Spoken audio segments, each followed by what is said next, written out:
Well, look at the real estate markets and what 2026 could bring. Today we're going to take a look. Stay tuned for Prudent Money.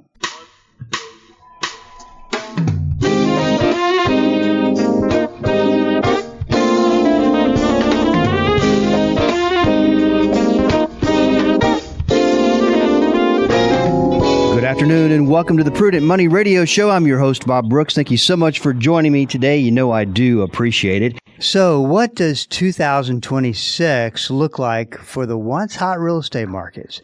Mortgage Consultant Mark Pfeiffer is here to give us his take. Mark, welcome to the program. Thanks for having me, Mr. Bob. I guess there comes a point that we do these shows every month, and time just continues to go by rather fast. Circle back to the beginning of the new year, and it's like, do we really have to talk about this? I got to get out the crystal ball once again. Well, of course you do, Mark. We talk crystal ball stuff. Sometimes it's right, sometimes it's not right. But what minus almost a full week of treacherous driving, obviously that kind of shuts things down. How have things really been looking here as we start into 2026? I will tell you this. It almost was New Year's Day, and the phone started ringing. It was a very, very busy first 3-4 weeks of the year. So January is very good in terms of activity. Now, again, it takes a while for those phone calls to turn into people that are approved, that turn into contracts, that turn into closings.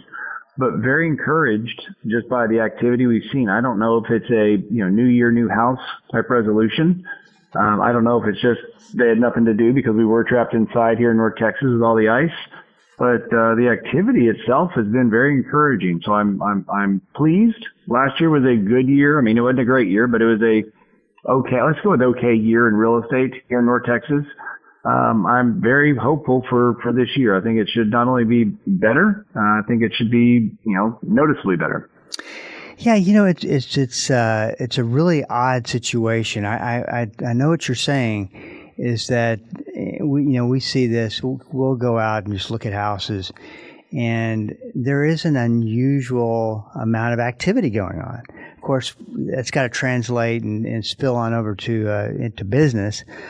But I don't know. A lot of things leave you scratching your head.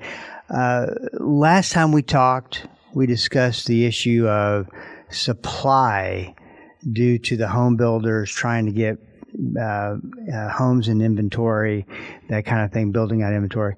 How is that the same trajectory? Anything change? I mean, I guess one of the things we talk a lot about is what are the trends starting to look like, and are they changing? And I would assume that home builders have a big piece of that.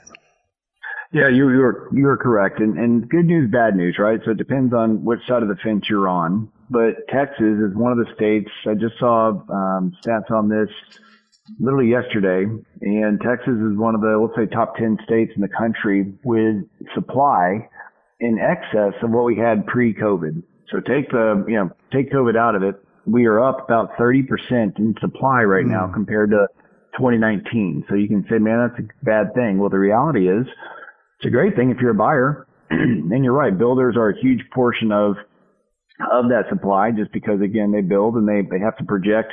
I don't even want to pretend what it's like to be a builder, but they got to sit and look out 1 to 2 years in the future, if not more, right? Because you got this raw piece of dirt, you got to do all this stuff.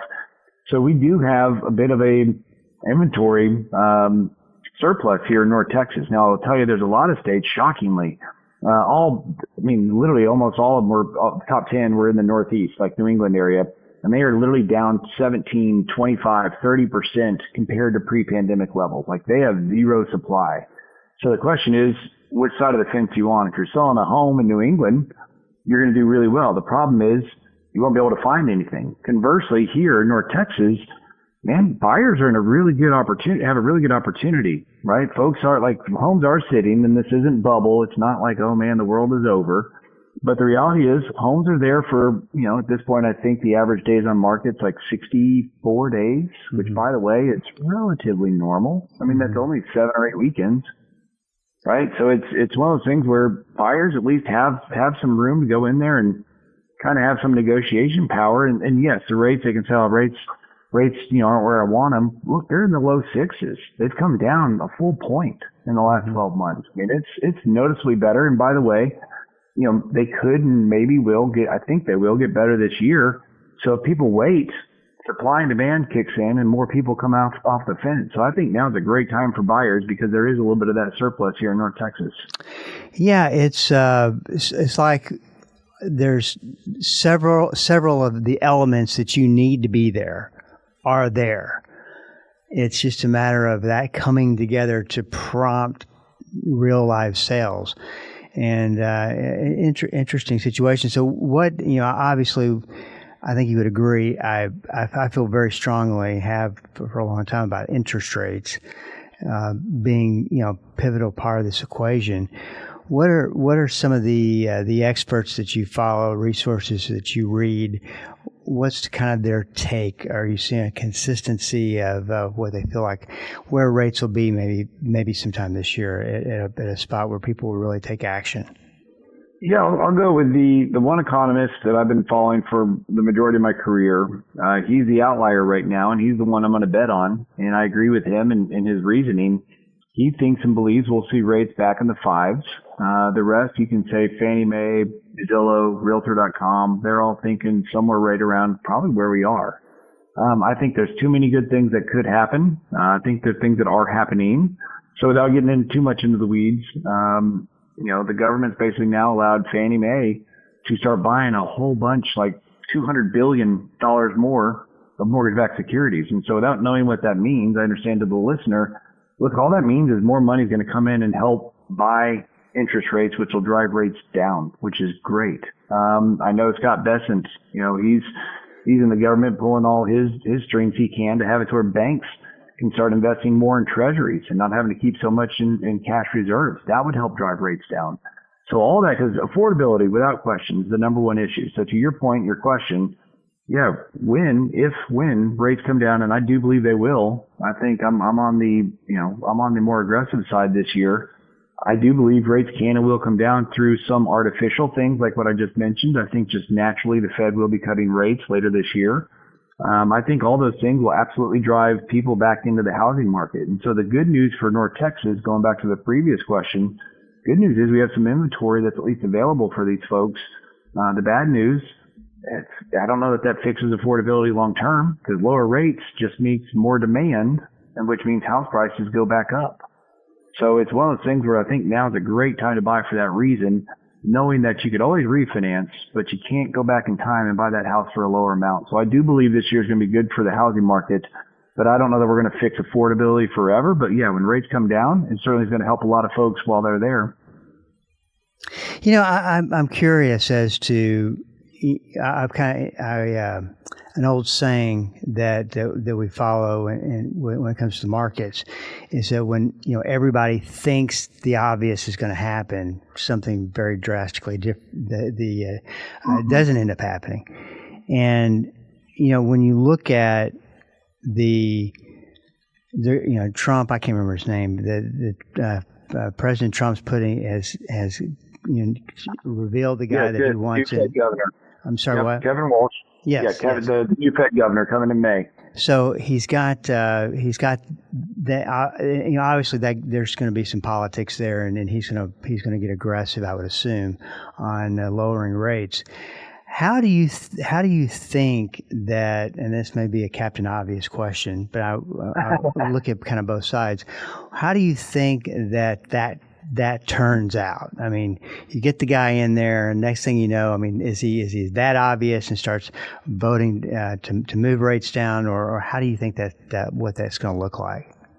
Yeah, so again, there's always that question of, somebody can interview and say all the right things to get the job, and then obviously once you have the job, things change. But just based on what we know about Kevin, Kevin Walsh coming in, the analogy has been used, and I like the analogy.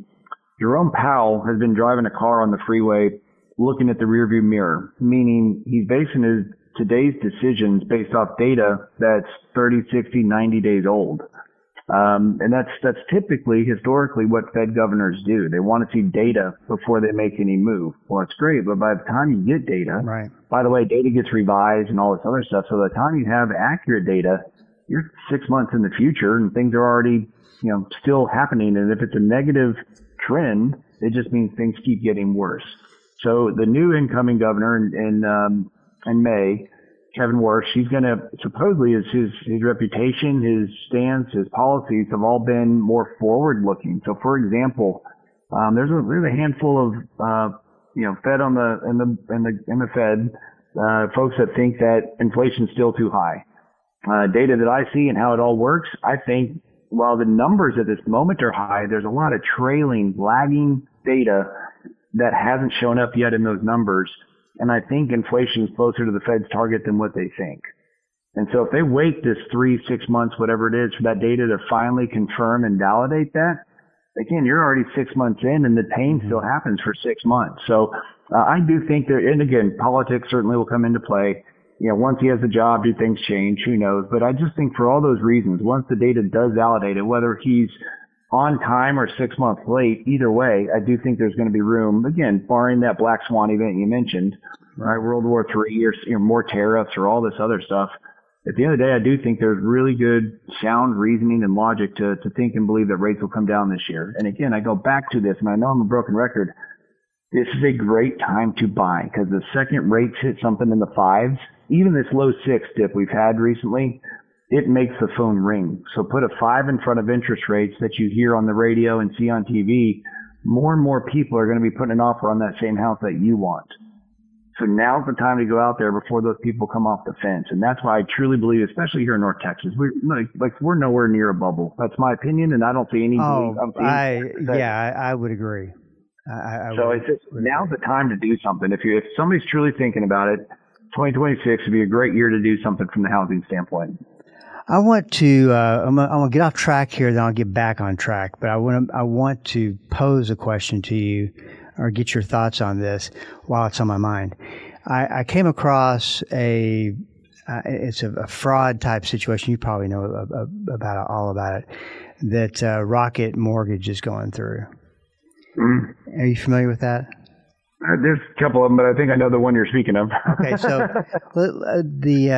it really does bring up a very important point that when things are booming and things are going, and someone's going to commit a fraud or an unethical sales type situation, they tend to do it in these times of boom and things going crazy because nobody notices it. Nobody really even cares as long as things are booming.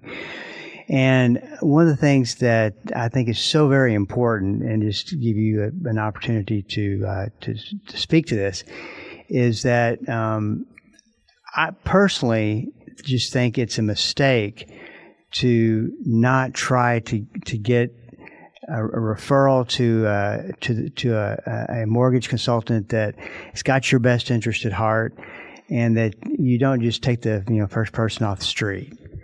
And I think I hear two things in that. If you don't mind, sorry to interrupt you, but I don't.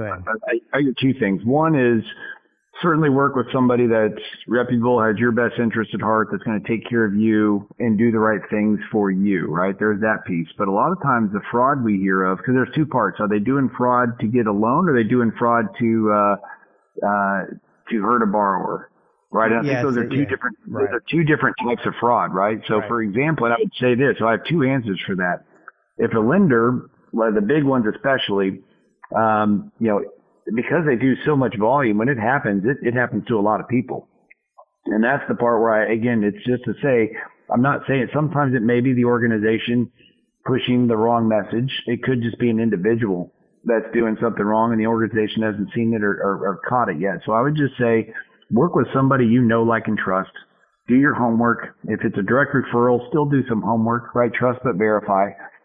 Look at the Google reviews, look at the Yelps, look at whatever. If they're local, go meet them. Feel good. I think that's the part that you're kind of alluding to. But I also say this to those listeners: do not go in the gray, because it's not the mortgage company's problem. It's your problem as well. If there is something done to get a house or a home loan that shouldn't have been done, and the borrower is any part of that, there's a sign, there's a symbol of the FBI on a piece of paper that home loan people, whether you're refinancing or buying a home, there's an FBI symbol there for a reason. It is fraud, and it is a big F word. And I've seen YouTube videos where mortgage folks stupidly, I don't understand what they're doing, they're teaching consumers how to do fraud. So I would say just in both instances, fraud from a company standpoint, make sure you're not being taken advantage of, and that's doing your homework and working with somebody you know, like, and trust. And then secondly, don't be the instigator, don't be party to it that says, oh, well, I'm not going to, I'll pretend I'm going to live in this home. Because that's the most common one we see. Somebody says, oh, I'm going to live in this home, and it's really an investment property. And they do that to get a lower rate. They do that to get a lower down payment. That's the number one. And guys and gals listening, like, that is a big, big, big, big deal. And you think, oh, no big deal, I'm not hurting anybody. Yeah, these companies have way more money than all of us combined, and they have attorneys on staff, and that is a real problem. And that's, Bob, it's a great question. We probably don't talk about that enough, but I'm telling you, consumers commit fraud a lot. And I'm just telling you, it's not worth it. It really isn't. Don't do it. Yeah, I just wanted to bring it up, and it's one of those themes, I guess, that just the importance. Cannot stress this enough. As I was reading through this article on the fraud that they say occurred and all that type of thing. Again, allegedly, right? We don't know, but allegedly. But right? you've got everything on the line. When the reality is, you and I are going to sit down across from each other, do a mortgage. You're going to know more about the situation than I am. 100%. So I've got to trust. Just like anybody doing this, and there's just a lot of people who are going to take advantage of that. You just want to make sure you got your guard up, and you're seeking the counsel from people who have your best interest. Yeah, and trust your gut too. Like I was with somebody yesterday he's a car guy, and I'm not. I assure you, I'm not a car guy. And he was talking about how he went in and bought his new car, and the warranty, this, that, and the other, and it was your typical car salesman story. And I know that industry unfortunately has a bad rap. But the point is, the guy got caught in a just blatant lie. Like just a blatant, like, hey, trying to market it, like sell him something that one, he didn't need, and two, the cost was exorbitant. And so the reality is anything, mortgages included. I mean, we're not the only industry. Just in life, the older I get, the more I've realized in my life I've probably got taken advantage of because I am a trusting human, and salesmen love to be sold. But the reality is, it's one of those, just do your homework, right? It's just one of those. I'm like, take a step back, Mark, and ask one or two extra questions, and don't just put your full faith and trust in somebody just because they're likable. Because even likable people do bad things. So it's like, do your homework. That's what I've learned as I've gotten older. Yeah, but what is it though? I mean, what is it with the situation? Because I'm the same way. I just take care of me. I don't want to know the details. I have details all day, every day. Just take care of me, which is what we're telling you not to do. It's so true. So again, it goes back to, and by the way, 8 times out of 10, everything works out great. 9 times out of 10, everything's great. But that 1 or 2 times, you just feel stupid. And I guess that's life. Like, look, nobody's going to be perfect, and none of us are going to make the right choice all the time, every time. And so you're going to be victim to that. And I tell my kids, I tell my employees, look, at the end of the day, I'd rather be the guy that goes to bed every night knowing I did what's right. Yep. And yes, at some point it's going to cost me money. It'll cost me some headache, but I at least sleep very well at night. This is Bob. Now, go ahead. I'm sorry. Go ahead. Yeah, go ahead. Sorry, Bob. No, go ahead. You're finishing up the point. So all I would say is just do the right things, do your homework, and from a mortgage standpoint, like I said, just do your homework and know who you're working with. This is Bob Brooks, and you are listening to the Prudent Money Radio Show. Thank you so much for joining me today. You know I do appreciate it. Mortgage Mark is his name, and if you add a .com to that, you'll get to his website. You like that? You'll get to his website, mortgagemark.com. Okay, so we're going to have a little fun here, and I just got this kind of stuff makes me chuckle a little bit. Mark, President Trump's trying to solve the real estate problem, and he's rolled out all these different ideas, and it's just I find it very maybe fascinating to say the least. I'll get your take on some of this. What do you think? And I know there's been a little bit of chatter about this. The 50-year mortgage.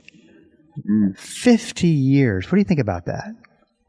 Yeah, I'm not a fan. I don't know that it's going to get any real traction. I agree with you to say, I don't know what word you just used. I'm sorry, because in my head I was thinking the same thing, like entertaining, right, a little bit, and realize we got midterms coming up.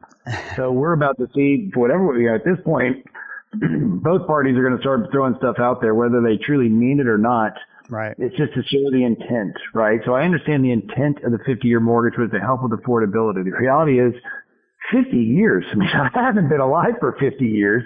And then you think and I understand, like, very few people keep a mortgage for the full 30. Like, I'm sure somebody's out there that has one that they kept for the full 30. So I understand you can say, well, nobody's going to have it forever. But holy smokes, it's bad for a bunch of reasons. But then you can also argue, well, gosh, it gets them into being a homeowner and the appreciation. Well, that's true. So I understand. I don't think it's going to actually work. I think there's a whole bunch of alternatives and different things they can do. Home builders right now, like I mentioned, like we talked at the top of the program, they can help buy your rate down to where it becomes more affordable. That's a big part of what they're doing. But I think to your point about the headlines and what's to come and all the government stuff, without getting too political, I'll get a little. I'll say this, as a human, I don't know, I don't love or respect Trump as that, but I will tell you he has done some things that have been very positive. And nobody can say, I don't care who you are, I don't care what aisle you sit on, you can't blanket statement to anybody. Even a bozo can make good decisions on accident, and even a great person can make bad decisions on accident. So I don't think somebody can say, oh, he's terrible. Look, but he's done some good things for the housing market, for the industry. I know he's done some things that are just making me scratch my head. But the reality is I do like at least the intentionality of trying to come up with new things, even if they're absurd. I think the markets overall will make sure we adopt, for the most part, the prudent ones. But I expect to see more headlines, but there's things like the Fannie Mae stuff, right? Where they can start buying more, put more money in there. Scott Bessent doing his thing, to buy more treasury, allow the banks, the deregulation of the banks to do that. If those things pass, those will be a really big deal that nobody will know about or care about until they go to buy a home, because that'll help us on the rate side. But people won't understand why that helped the rates, but it does. Like there's some good things that are out there that could make this year a really good year. So could it be Trump homes? This was a new one I just saw come out, and I'm not even going to go there. What do you? He wanted to build an iPhone for Craig. He wanted to build his own phone. I'm like, yeah. So it's just, again, one of those things. You're like, good grief, man. But it makes it entertaining. Okay, so let me ask real quick, so we'll run out of time. What do you think about saying, hey, just go tap your 401k plan? That's all you need to do for that down payment. Mixed emotions. I will tell you this. I'm a massive proponent of borrowing from a 401k if needed, because you pay yourself back your own interest. To actually borrow and take from it, there's certainly going to be instances where it could make sense as a whole. I would say talk to somebody you know, like, and trust, and run the numbers and truly understand what that looks like. For somebody who's 30 years old, that may be a good thing. For somebody who's closer to 60, maybe not. It just depends on what the goals are. And I don't want to say a blanket statement. I'm open. I like the idea and I like the option. I just fear unintended consequences are going to have where people will do it and they may not should do it. That's my concern. Finally, and you've mentioned this with Trump saying that they're going to buy a bunch of mortgage-backed securities. I think that's what it was. Mm-hmm. You would think that we would get an automatic shot to the interest rates on bringing them down, but I haven't really seen that. No, we haven't. A lot of they've been buying more short-term, like 3 year, 5 years, so that'll help the arms a little bit. Right.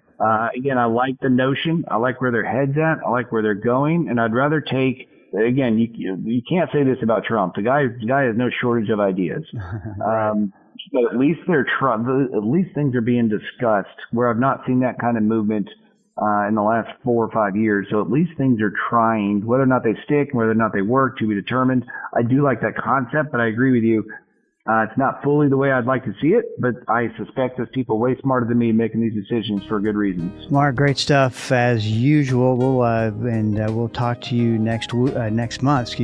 Once again, Mark's website, mortgagemark.com. If you want any information about Mark. Good talking to you, Mark. We'll talk to you next week. I'm next. Thank you, Mr. Bob. Have a good day. Okay, take care. This is Bob Brooks. If you have a question for me, please go to the website at prudentmoney.com and send it in, because we are all out of time. Till we do meet again next time, keep the faith and have a great rest of the day. That's all the time we have for today. Questions or comments for Bob, or to find out more great information like what you've just heard, visit www.prudentmoney.com. Be sure to join Bob Brooks again for the next edition of Prudent Money.